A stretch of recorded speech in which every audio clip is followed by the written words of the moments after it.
सर्वांनी इकडे लक्ष द्या.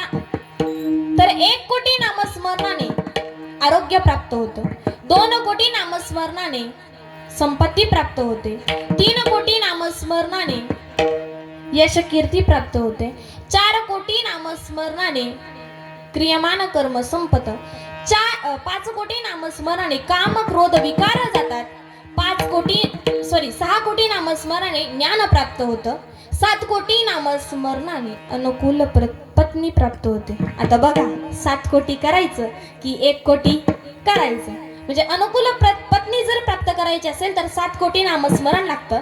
7 कोटी नामस्मरणाने अनुकूल पत्नी प्राप्त होते, 8 कोटी नामस्मरणाने अपमृत्यू टळतो, 9 कोटी नामस्मरणाने स्वरूप साक्षात्कार होतो, 10 कोटी नामस्मरणाने प्रारब्ध कर्मनाश होतं, 11 कोटी नामस्मरणाने संचित क्रियामान कर्म संपत आणि 12 कोटी नामस्मरणाने क्रियामान कर्म संपत आणि 13 कोटी नामस्मरण.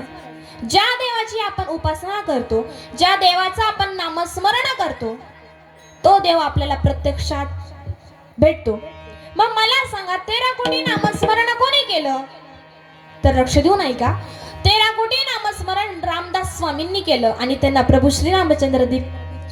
श्रीरामचंद्रजी प्रत्यक्षात भेटले. म्हणून आपण सर्वांनी नामस्मरण केलं पाहिजे. विठ्ठल विठ्ठल.